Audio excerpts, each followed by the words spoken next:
I've always been the type to embrace the outdoors, camping, hiking, escaping into the woods. It's what I do. But I'll never forget that trip. The one that happened early in April, just when the frost started to melt and everything should have been thawing, like nature itself was waking up. That trip, into the so-called Screaming Woods, was the last time I ever stepped foot in a forest again. We thought it would be a quiet retreat, just me and my friends. A little getaway to ease the stresses of city life. We'd planned it for weeks, a spring retreat into the woods of Kent, England. It's just an old folklore, we laughed. Ghost stories to spook the tourists. We were so sure we were smarter than that. But we were wrong.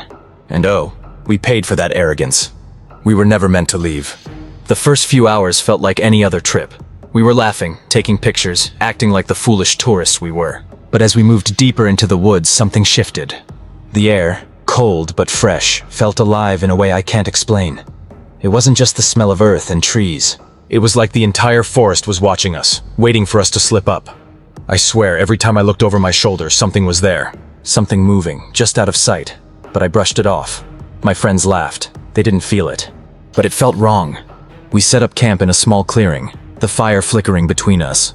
We drank, we joked, but the air felt thick with something unspoken. Something we couldn't quite name.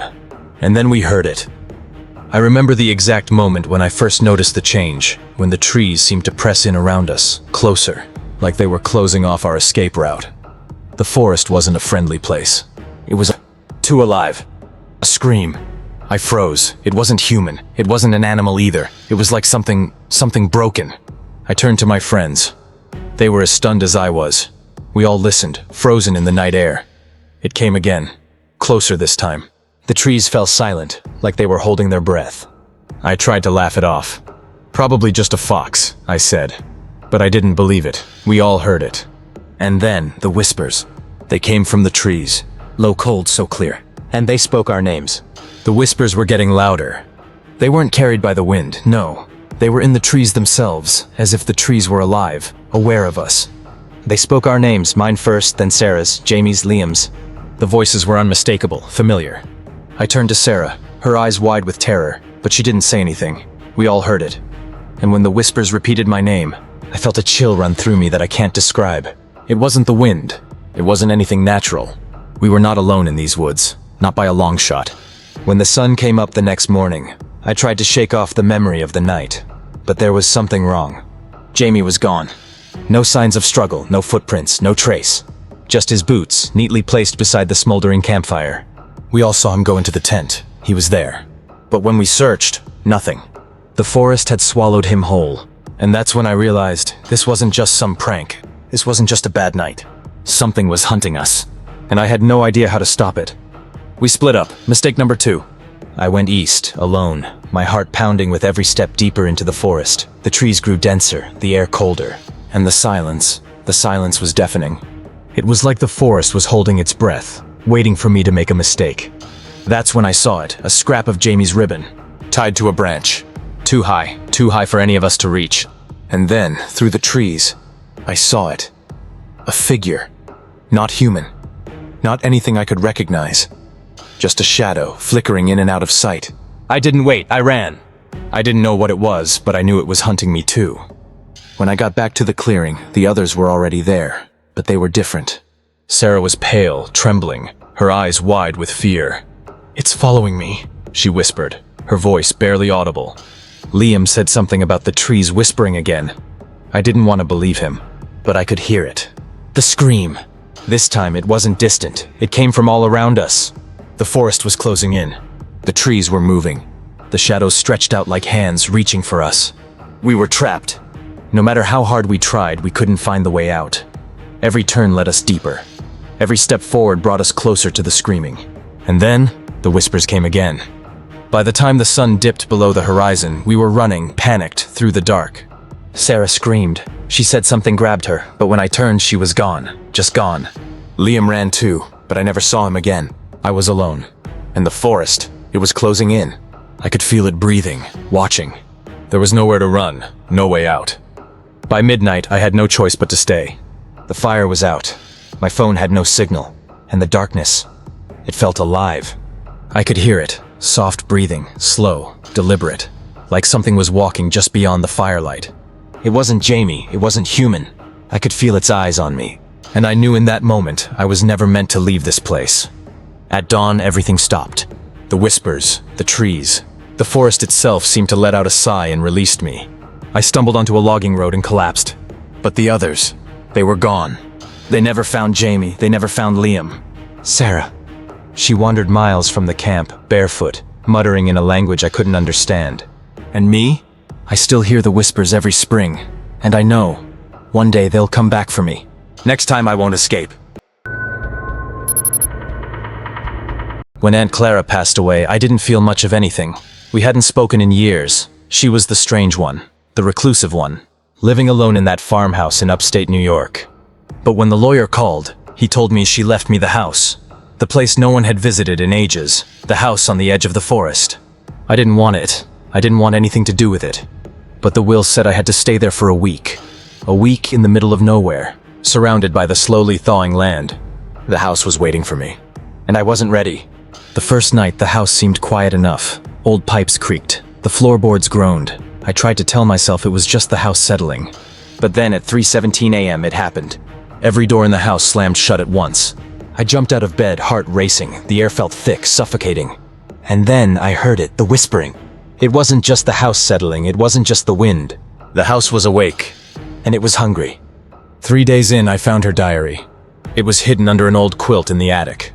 And when I read the last pages, my blood ran cold. She wrote about the roots below the floorboards. She wrote about waiting for the thaw. But what made my skin crawl the most was the part where she wrote my name. I was supposed to be there. She knew I was coming, and the house had been waiting for me. That night I heard it again. The scratching.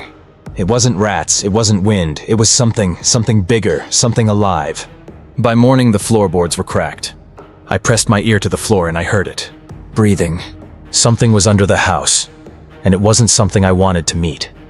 By the 5th day the snow outside had melted. Spring had come, but not for the rest of the land. The yard around the house was alive, blooming with flowers. Flowers that shouldn't have been there. And something in the house was waking up.